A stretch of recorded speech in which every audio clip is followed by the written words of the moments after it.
Cecilia's chin came up, her eyes went back to Galbraith. "He is very handsome, isn't he?" Isabel felt her jaw tighten. Cecilia often spoke of the gentleman she admired, and she always managed to contrive an introduction not long after. It had never bothered Isabel much, until now. What was this silly possessiveness she felt for Charles Galbraith? "I am determined that he shall ask me to dance tonight," said Cecilia, the self-extended challenge sparkling in her blue eyes. She sent a sideways glance at Mary. "If only to prove you wrong, Mary." Isabel gripped her lips together. If it was what Cecilia wished for, she would likely find success. A gentleman approached the three of them, bowing and then requesting a dance with Cecilia. Mary let out an annoyed sigh when she was gone. "Is it wrong that I very much hope Mr. Houghton treads on her dress during the set?" Isabel suppressed a smile. "I think it is wrong, Mary." "She is maddening, though, you must admit." Isabel said nothing. The way her body felt tight was a testament to Mary's statement. She had watched Cecilia gain the attention and affection of countless men during the season. But to think that she might succeed in doing so with the one man Isabel had been watching for in vain at each and every social event, it provoked uncharitable thoughts within her that she thought she had succeeded in ridding herself of. It was all silly anyway, and she knew it well. To spend years reflecting on a simple interaction that happened when she had been 6 years old. Of course, it hadn't felt simple at the time.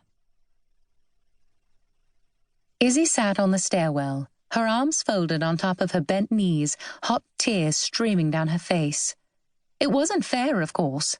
The doll was hers, not Ceci's.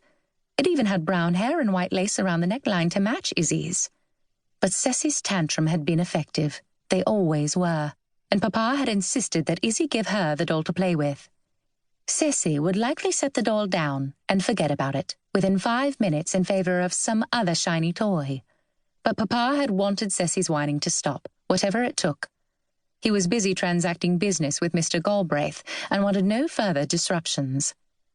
Energetic footsteps sounded on the stone steps behind Izzy, slowing as they came closer, and finally stopping altogether. "What's the matter?" It was Mr. Galbraith's son, Charles, who had accompanied his father on his business at Portsgrove House. Izzy brushed at the tears on her cheeks with the back of her hand. She didn't want him to see her crying like a silly little girl, no different than Ceci, really.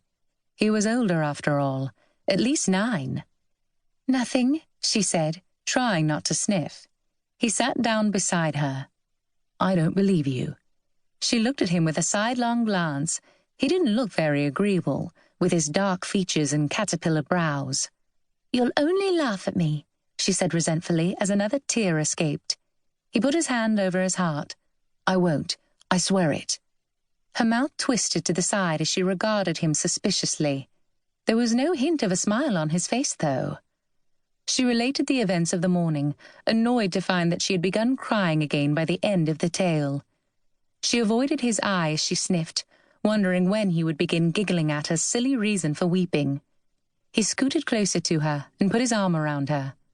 "Well," he said prosaically, "if you can't have your special doll, we shall have to find something else to do, shan't we? Something to make your sister mad with jealousy." A small smile threatened at the corner of Izzy's mouth. "Like what?" A mischievous grin spread across his face, and he stood, taking her by the hand. "Follow me." No, it hadn't felt simple at all then. Charles had made her forget the doll and Cecilia's selfishness. He had taken her outside where they had rolled down the hill until their stomachs hurt from laughing, and then they had thrown rocks while sitting on the big fallen tree which spanned the width of the stream, all until Izzy's governess had found them and scolded them. But the scold hadn't dampened her spirits, and she hadn't even minded when she saw Ceci pick up the doll again when Izzy walked into the room. Did Mr. Galbraith remember his kindness toward the young Isabel? It was unlikely. He hadn't even seemed to notice her on his next visit to Portsgrove 2 years later. But Isabel had never forgotten him. She looked at Mr. Galbraith across the room, coming down the set with the utterly perfect Miss Darling beside him. She swallowed and averted her eyes. A 6-year-old's admiration was a silly reason to feel jealous at the sight of him with another woman.